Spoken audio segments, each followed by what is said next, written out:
Dios en esta noche, en esta tarde, perdón. Los invito para que abran sus Biblias en el Evangelio de San Mateo, capítulo 11. Estamos analizando, estamos escudriñando la palabra de Dios en esta porción bíblica. Es Mateo capítulo 11.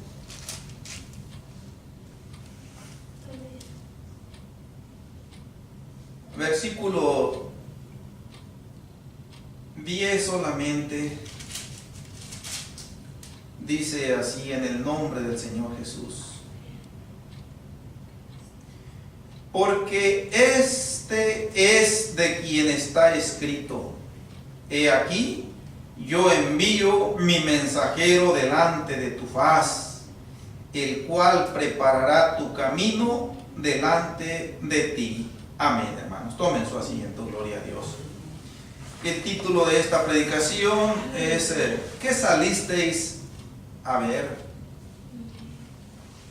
al desierto? Parte 2. Bien. Cuando el Señor Jesús empieza a dirigirse a aquella multitud que le rodeaba y que comenzaba a dudar de la firmeza de Juan el Bautista, en vista de haber albergado la duda si era el Señor Jesús aquel Mesías esperado o no, Él empieza con una serie de preguntas dirigidas a esas multitudes que ya las estuvimos analizando en la predicación pasada, y que concluye en el versículo 9 con una última pregunta que tenemos ahí: ¿a un profeta? Y él mismo da la respuesta: sí, os digo, y más que profeta. Ahí fue en donde el Señor Jesús da un elogio poco común que Él haya mencionado en su ministerio, que exalte de una manera tan clara a un elemento humano. Y fueron pocas las veces que el Señor lo hizo. Esta no fue la única vez. Hubo otras ocasiones cuando aquellos religiosos quisieron de alguna manera pues elogiarlo, diciéndole: bienaventurados, bienaventurado el vientre que te trajo y los pechos que mamaste. Por ahí lo tenemos en el Evangelio de Lucas. El Señor Jesús ahí mencionó otro elogio para los verdaderos creyentes que iban a venir en el futuro, y les contestó: antes bienaventurados los que oyen la palabra de Dios y la guardan.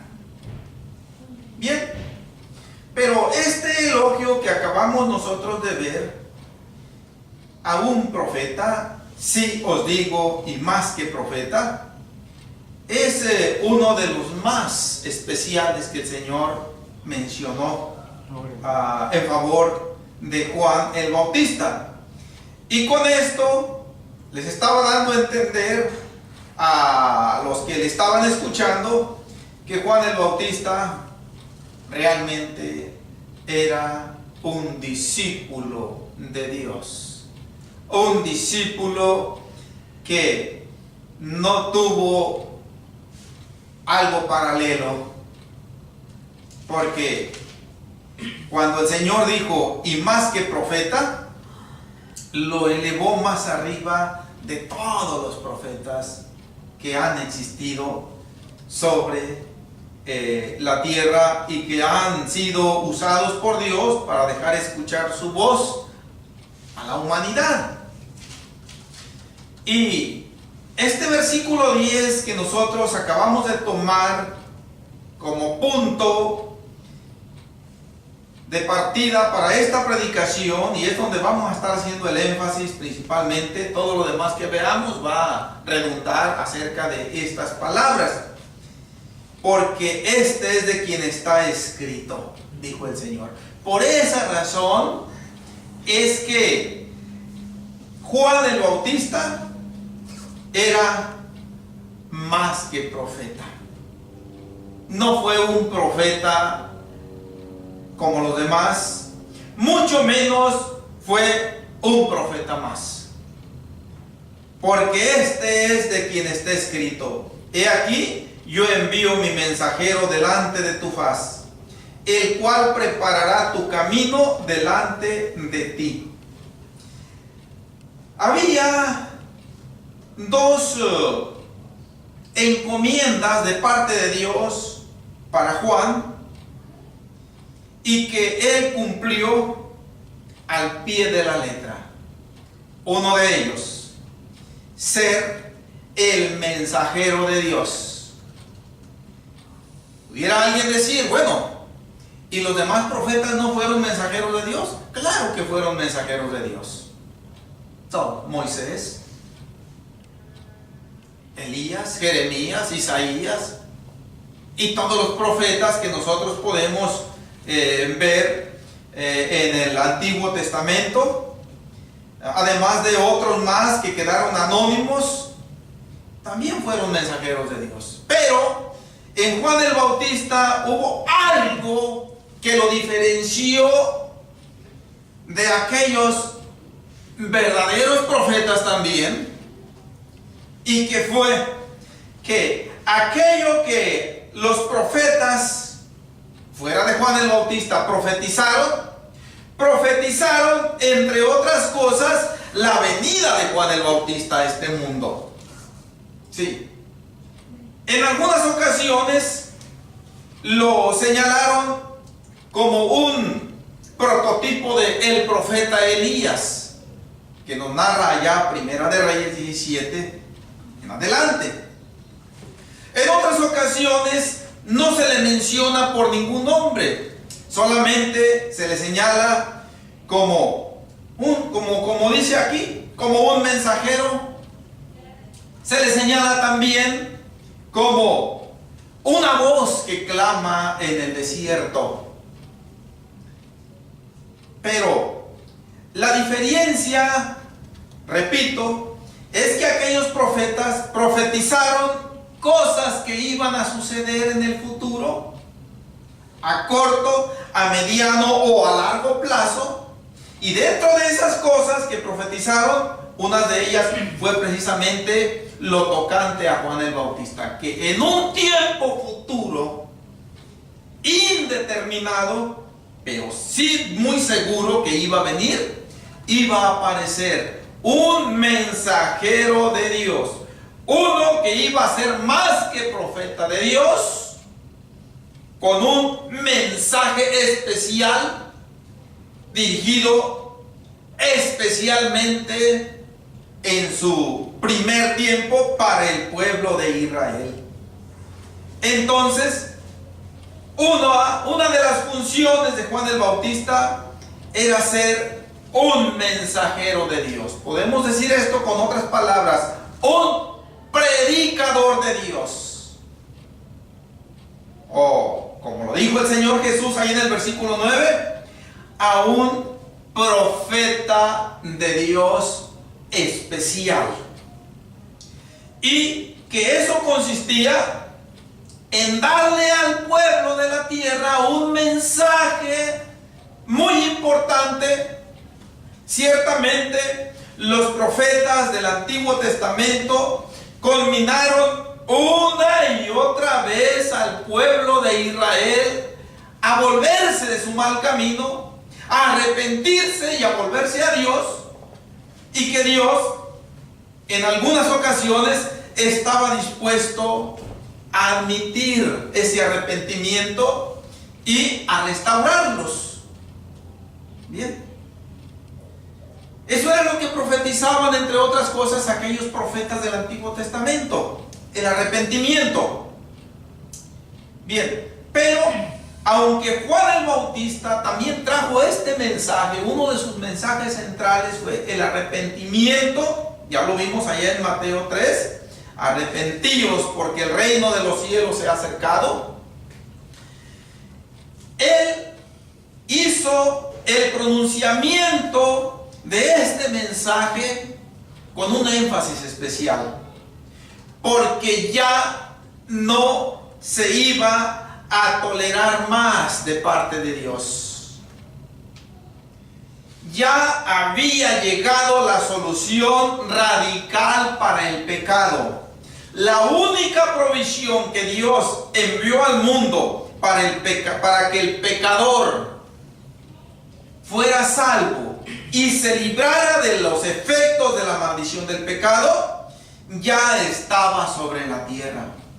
Pero para recibirle de la manera correcta, de la manera adecuada, era necesario arrepentirse primero y dar frutos dignos de arrepentimiento. O dicho de otra manera, que ese arrepentimiento no se contrayera a meras palabras, sino que se evidenciara con la manera de vivir diariamente, que se evidenciara con la manera de hablar diariamente, y que sin esto un arrepentimiento era un arrepentimiento sin sentido y sin validez ante Dios. Alguien que dice que está arrepentido de haber sido un borracho, por ejemplo, de haber sido un mentiroso, de haber sido un fraudulento, de haber sido un asaltante, etc., pero que continúa haciendo esas cosas, realmente es una persona que no se ha arrepentido de verdad. ¿Sí? Entonces, la diferencia es que Juan el Bautista, aparte de que estaba dando ese mensaje al pueblo de la tierra, él estaba siendo protagonista del cumplimiento de aquellas profecías dichas acerca de él. Sí, él era aquel mensajero, él era aquella voz que salía, que anunciaba a las gentes y les decía: arrepiéntanse, porque el Mesías tan esperado ya está aquí, ya está entre nosotros. Ahora, mis hermanos, esta profecía que el Señor está mencionando aquí, he aquí yo envío mi mensajero delante de tu faz, el cual preparará tu camino delante de ti, procede del último libro del Antiguo Testamento, procede del libro de Malaquías. Allí en el capítulo 3 de Malaquías, dije que era el último libro del Viejo Testamento.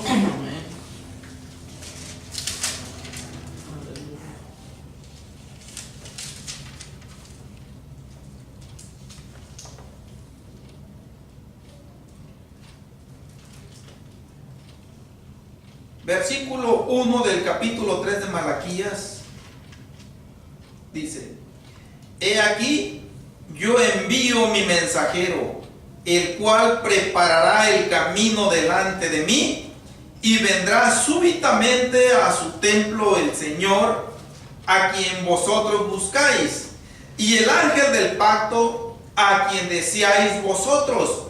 He aquí viene, ha dicho Jehová de los ejércitos. Vendrá y preparará. Pero notemos la palabra que menciona Malaquías. Dice: y vendrá súbitamente a su templo el Señor. La palabra súbitamente quiere decir, va a ser esto de repente. Esto va a venir sin acontecimientos característicos que lo van a preceder de alguna manera. No, esto va a ser así súbitamente, dice. Algo rápido.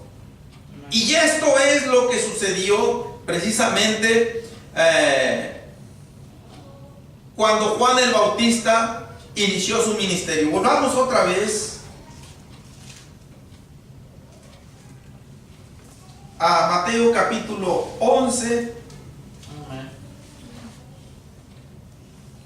Entonces, la primera parte de la tarea de Juan el Bautista: ser el mensajero de Dios. En otras palabras, ser la misma voz de Dios hablándole al pueblo de Israel, que se arrepintieran, porque el reino de los cielos ya había llegado, ya estaba ahí, y era inminente, era decisivo un cambio de actitud del pueblo de la tierra, que estaba corrompido, que estaba putrefacto por el pecado y que necesitaba caer de rodillas arrepentidos para recibir al Mesías que ya estaba presente. Ese era el mensaje principal de Juan el Bautista para los judíos. Ahora, la segunda encomienda dice: el cual preparará tu camino delante de ti. La segunda encomienda era preparar el camino. En otras palabras, aquel mensaje que Juan el Bautista le daba al pueblo de la tierra era con la finalidad de que ellos estuvieran preparados, que no fueran sorprendidos y que no fueran confundidos, que no fueran ellos a desconocer al Salvador que ya estaba aquí en la tierra y que en tiempo muy breve iba a empezar a manifestarse públicamente. Pero para cuando eso sucediera, el pueblo de Israel ya tenía al alcance la forma, la manera de recibir o de presentarse ante su Salvador, que era arrepentidos. Sí, vueltos de su mal camino, preparados. Preparar, esta expresión, preparar el camino, hermanos, en aquellos tiempos debemos recordar nosotros que era algo muy distinto a estos tiempos. Regularmente nosotros aquí, por donde nos movemos, tenemos carreteras pavimentadas, calles pavimentadas, caminos rurales pavimentados, que si bien es cierto que hay todavía caminos de terracería, pero son muy pocos. No es común que nuestros vehículos nosotros los maltratemos en la terracería, casi puro pavimento. En aquel tiempo era muy diferente. Las carreteras, inclusive aquellas carreteras principales que unían las grandes ciudades, eran carreteras de terracería, eran caminos en mal estado. Subidas, bajadas, llenos de baches, llenos de polvo. Cuando el emperador o cualquier alto gobernante se proponía visitar una determinada ciudad, se proponía visitar una determinada parte de su territorio sobre el cual ejercía el reinado, enviaba emisarios, enviaba mensajeros para que les avisara a las gentes que el rey se iba a presentar en ese lugar tal día y que se hicieran los preparativos correspondientes. Pero también se enviaba un equipo humano con el equipamiento rústico de aquel entonces para que aquellos caminos en mal estado se les diera una emparejada, se les diera una preparada, porque en aquel entonces no había obviamente aviones, no había vehículos modernos, eran carretas, eran diligencias o eran caballos, cabalgaduras, y los caminos deberían estar lo más preparados posible para que el monarca fuera lo más cómodo posible. ¿Sí? Si eran caminos que estaban pues un poco torcidos, con muchas curvas, muchas veces se omitía de eso y se hacían los más rectos posibles. Miren, lo que el profeta Isaías en el capítulo, permítanme ver, creo que es el capítulo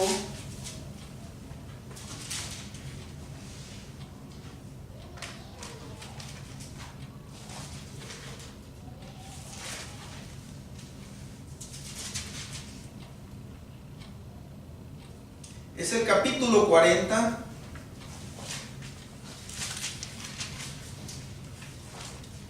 Otra de las profecías que versan acerca de Juan el Bautista. Isaías capítulo 40.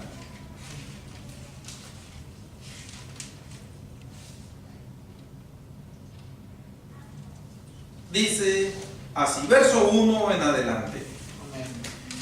Consolaos, consolaos, pueblo mío, dice vuestro Dios. Hablad al corazón de Jerusalén. Decidle a voces que su tiempo es ya cumplido, que su pecado es perdonado, que doble ha recibido de la mano de Jehová por todos sus pecados. Voz que clama en el desierto, preparad camino a Jehová, enderezad calzada en la soledad a nuestro Dios. Todo valle sea alzado y bájese todo monte y collado. Lo torcido se enderece y lo áspero se allane. Hasta aquí, mis hermanos. Esta profecía, dirigida de una manera especial para el pueblo de Israel, es acerca de una grande consolación que el Señor le envía a través del profeta Isaías. Y no es para menos. Hace énfasis: consolaos, consolaos. Hermanos, es que si el ser humano, y esto nosotros lo tenemos por experiencia sobrada, si el ser humano no se siente consolado, no se siente confortado, no se siente feliz y realizado en todos los aspectos de la vida, cuando Cristo Jesús se hace presente en la vida, no va a sentirse feliz ni realizado con nada. Sí. Y el Señor le está diciendo: consolaos, consolaos, precisamente porque Él mismo iba a llegar ahí con los judíos. Y el propósito de Dios era perdonarle sus pecados, ¿sí? A través del sacrificio en la cruz que se iba a llevar a cabo en un tiempo, el pecado de Israel iba a quedar listo para que todo aquel que se dispusiera quedara completamente borrado, perdonado. Ahora, el profeta Isaías usa la figura de la preparación del camino también. Claro, esta profecía se iba a cumplir en Juan el Bautista. Pero la venida de Juan el Bautista no estaba anunciada para un tiempo determinado, mis hermanos. Ni había señales que iban a decir, ya Juan ya casi llega. Nosotros sí tenemos señales para la segunda venida del Señor Jesucristo. Sí. Una de ellas, por ejemplo, que va a ser muy notoria, van a ser los 3 años y medio de gran tribulación. Esa señal va a incluir a su vez señales incluidas. Las Biblias van a estar prohibidas. Se va a prohibir que se predique la palabra de Dios. El solo hecho de declararse cristiano, que por cierto todo aquel que se declare cristiano es porque en realidad lo va a hacer en toda la extensión de la palabra. ¿Sí? Pero eso va a equivaler a enfrentar regularmente la misma pena de muerte. ¿Sí? Van a quemarse Biblias en toneladas en ese tiempo. ¿Sí? Van a encerrarse por lo pronto a miles de creyentes, a miles de cristianos verdaderos. Hermanos, entre otras cosas, se va a levantar un gobierno que va a tener autoridad a nivel mundial sobre todas las naciones, sobre todas las razas, sobre todos los pueblos, sobre todas las lenguas.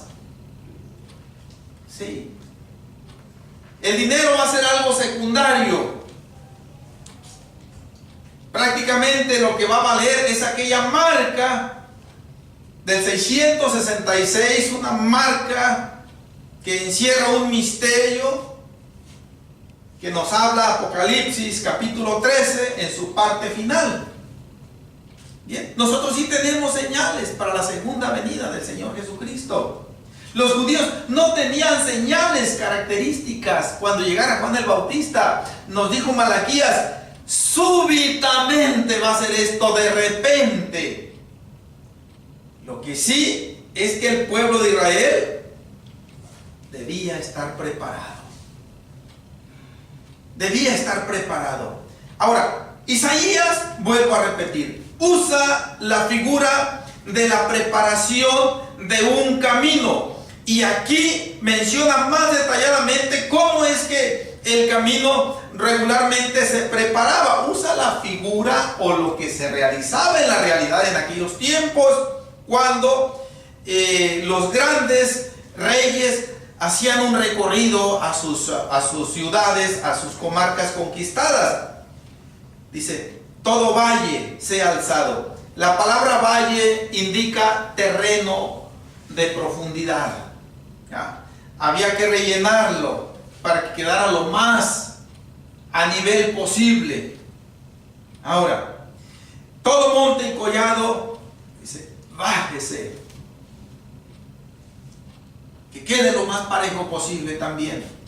Esto era lo que se hacía muchas veces cuando hacía el recorrido el rey. Lo torcido se enderece. ¿Sí? Cuando los caminos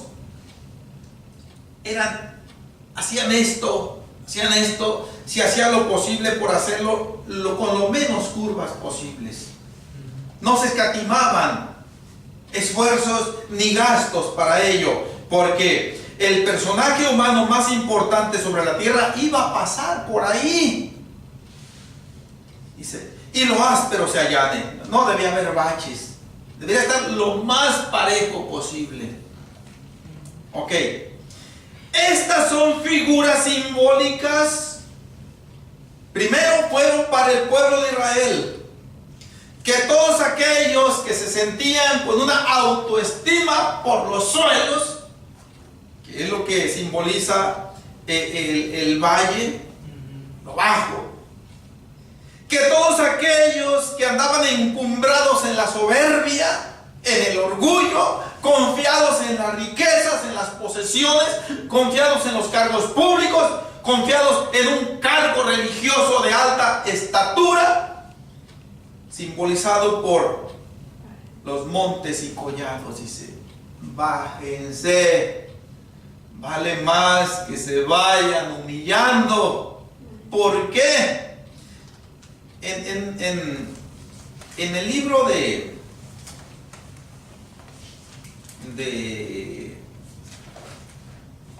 creo que es el libro de Abías, permítanme, hermanos, es uno de los libros del Viejo Testamento más cortos que hay, solamente tiene un capítulo. Abdías, es el libro de Abdías.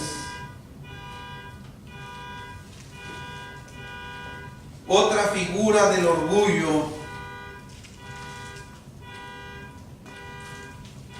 otra figura de la arrogancia humana en Abdías. Espero que no batallen gran cosa para encontrarlo, mis hermanos. Un libro muy pequeño, de un capítulo solamente el versículo 4 dice: si te remontares como águila, y aunque entre las estrellas pusieres tu nido, de ahí te derribaré, dice Jehová. Abdías, versículo 4. ¿No será? Permítanme. Bien.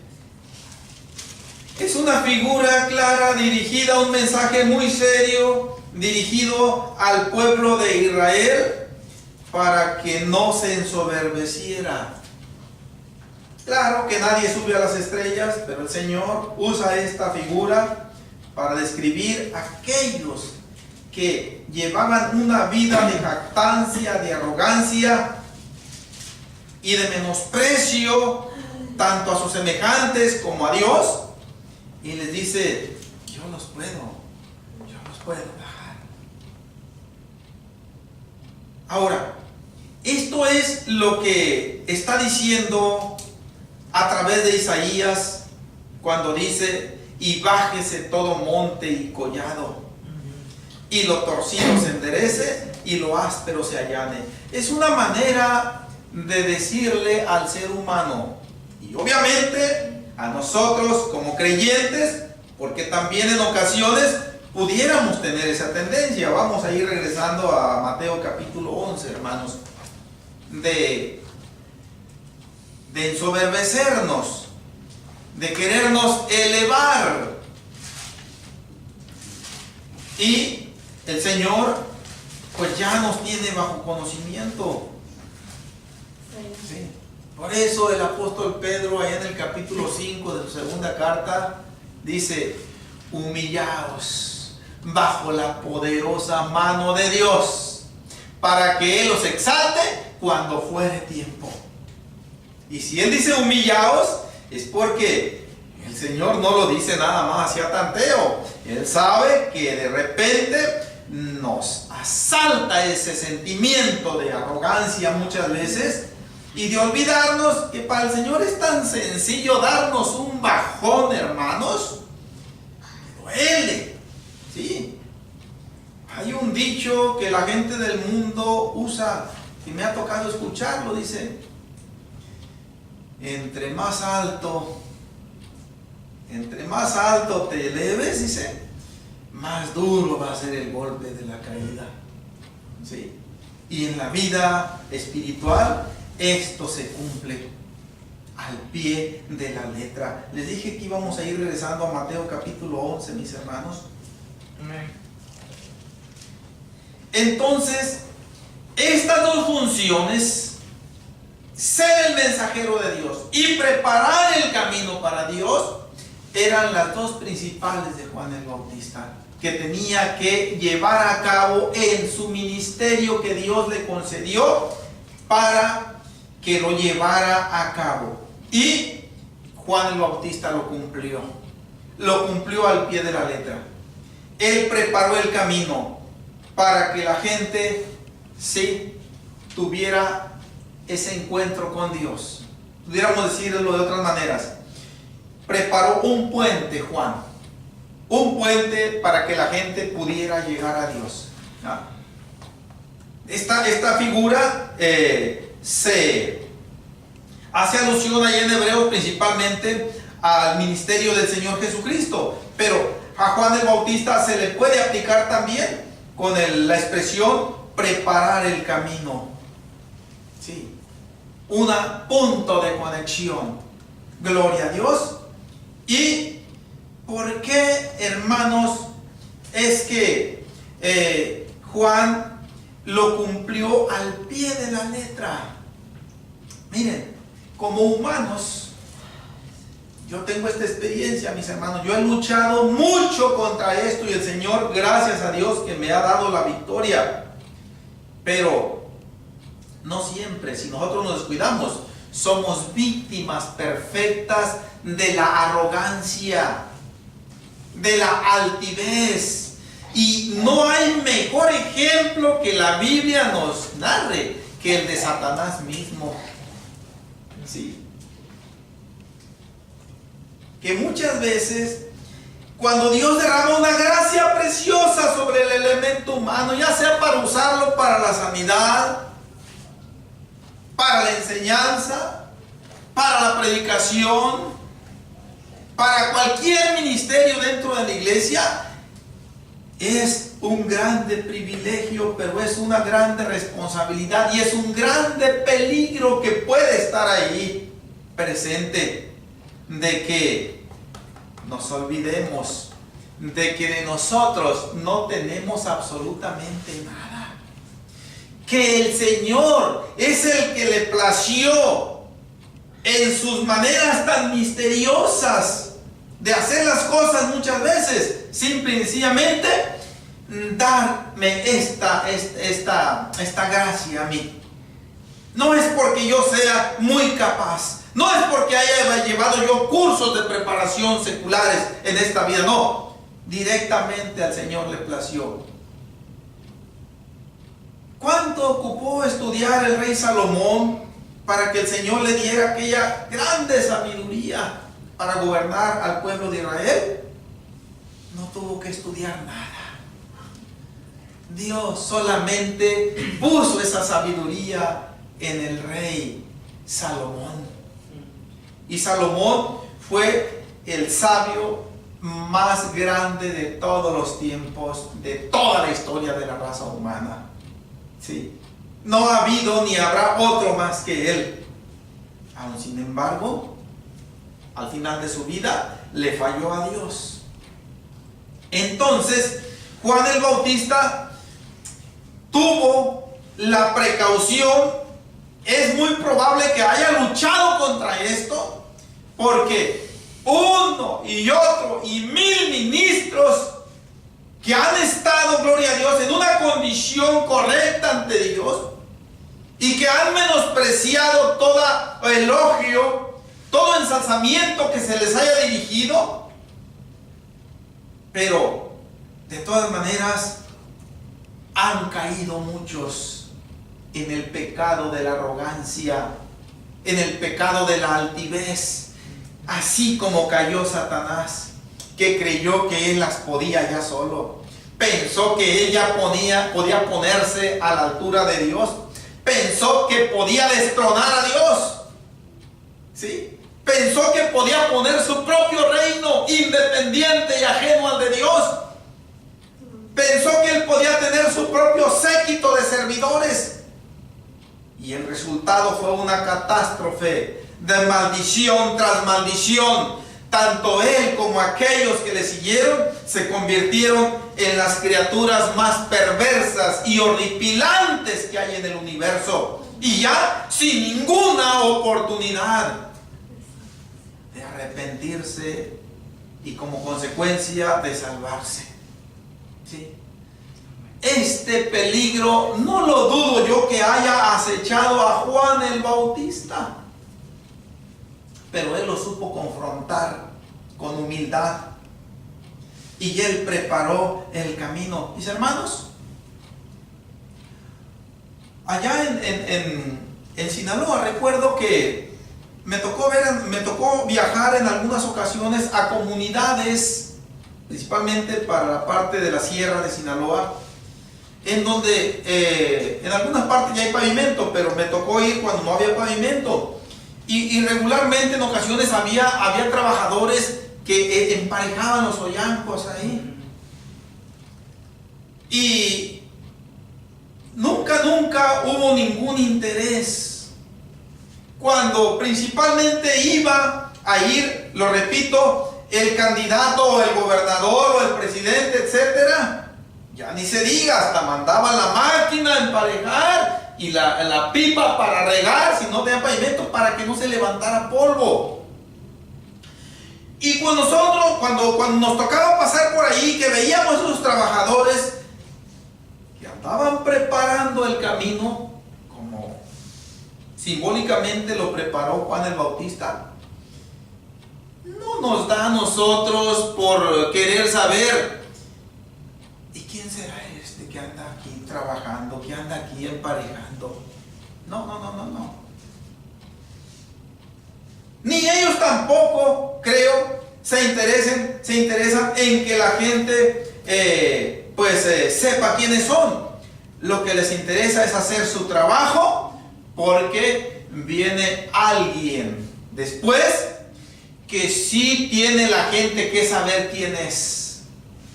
Don fulano de tal, el presidente fulano de tal, el monarca fulano de tal, a ese sí tienen que conocer. Pues es precisamente lo que Juan el Bautista confrontó. Él siempre rechazó que la gente pusiera la mirada en él, que la gente se interesara en él, que la gente lo llegara a proclamar a él como un profeta, como un Elías, como alguien que pudiera desviar la atención de la gente hacia Dios. No. Él siempre procuró y logró que la gente fijara su atención en aquel. Por eso dijo, pongámonos bien. ¿Sí? Esos que andan llenos de orgullo, mejor contrólense, bájense. Esos que están todos abatidos, levántense. ¿Por qué? Porque ahí viene uno detrás de mí, dijo. Yo no soy digno de desatar siquiera la correa de su calzado. Miren, el desatar la correa del calzado de alguien era un trabajo nada más de esclavos. Era uno de los trabajos más bajos ante los ojos de los judíos. Era un trabajo humillante. Inclusive se dice que los rabinos judíos que tenían sus discípulos decían que un discípulo podía hacer cualquier cosa para servir a su maestro, menos desatarle la correa de su calzado, porque ese era un trabajo humillante que le correspondía a los esclavos. Y Juan el Bautista llegó a decir, yo ni siquiera a esclavo llego. No tiene sentido que lleguen a poner su mirada en mí, su atención en mí. Pónganla en aquel que viene detrás de mí. A ese sí pónganle atención, a ese sí recíbanlo como lo que es, como el Rey de Reyes y como el Señor de Señores. Por eso es que el camino debe estar preparado, porque para recibirlo no es como recibir a cualquier personaje, no. Esa recepción es decisiva, la preparación es crucial. ¿Por qué nosotros leemos, hermanos, ahí en el capítulo 25 de Mateo, en lo que respecta a la parábola de las 10 vírgenes, que nos dice Mateo, 5 eran prudentes y 5 insensatas, ¿no? Pero las prudentes se diferenciaron de las insensatas de que ellas sí estaban preparadas, con su lámpara bien encendida y con su vasija llena de aceite. Pero ¿en qué consistió esa preparación? ¿Cómo lo hicieron ellas? Es que se les avisó tanto a las prudentes como a las insensatas. Indudablemente que se les avisó. Miren, el esposo va a llegar durante la noche. No sabemos a qué horas va a llegar, pero va a llegar. Y cuando Él llegue, todas tienen que tener sus lámparas encendidas y su vasija con su aceite bien abastecido, para que la lamparita, cuando se quiera apagar, hay que echarle más aceite. Porque no se sabe si va a llegar temprano o a la medianoche o en la madrugada. Lo cierto es que esa lamparita debe estar prendida. Y si se quiere apagar, hay que estar echando aceite. Y las vírgenes prudentes se apercibieron y se prepararon. Y cuando llegó el marido, nos narra Mateo allá, de que ellas entraron con él.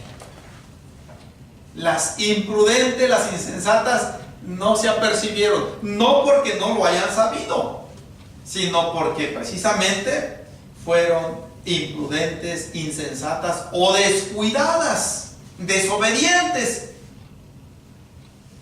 Y dijeron: no creemos que esto tenga tanta importancia para el marido.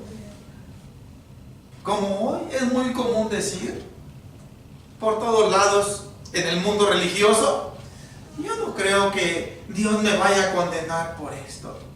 Yo no creo que Dios se fije en esto. En tanta mundanalidad. Pero Dios sí se fija hasta en el menor de los detalles. Hasta en el menor de los detalles. Se fija en las pequeñeces más microscópicas. Y por eso es que se fijó en nosotros, hermanos, el Señor. Gloria a Dios. Hermanos, tenemos varios ejemplos de esto, de la preparación del camino que conllevaba un resultado y no había otro aceptable ante los ojos de Dios, que era arrepentirse y prepararse. Sí, estar preparado. Este mensaje para nosotros hoy es muy claro. Aquello ya no es para nosotros, porque aquello ya quedó en historia. Pero sí hay un mensaje muy serio para nosotros, los que ya nos hemos comprometido con el Señor, de que estemos preparados. Hemos recibido el mensaje: arrepentíos. No se confundan con el mundo. Estén siempre preparados. ¿Por qué? ¿Y qué tal si el Señor viene hasta dentro de 3, 4 siglos? De todas maneras tenemos que estar preparados, porque nuestro respiro no está planificado para nosotros. No está diseñado de tal manera que nosotros podamos saber cuándo va a ser, sino que puede ser en cualquier momento.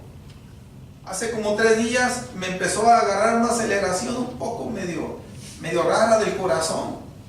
En la madrugada me desperté, nunca me había pasado esto, me escandalicé, les soy sincero, mis hermanos. Hasta pensé en irme para mi tierra, dije, ya quedar, no sé qué esté pasando aquí. Y dormía y despertaba, y con esto todavía aquí, dije, a lo mejor el corazón ya está cansando, no sé qué esté pasando, a lo mejor ya se va a parar. Y Señor, pues yo quiero quedar allá en casa mejor. No, dije, ¿qué pasó? Esto no es lo que el Señor me ha enseñado a mí.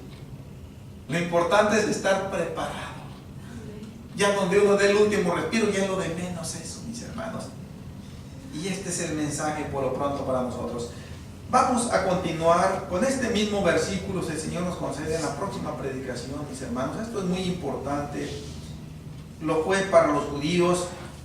Tan importante es que la mayoría del pueblo de Israel, a quien fue dirigido este mensaje, no se apercibió. Rechazaron a Juan. El Señor lo va a decir después, más adelantito. Y eso es delicado. Eso es bastante serio. Vamos orando, mis hermanos, para retirarnos después de esta oración.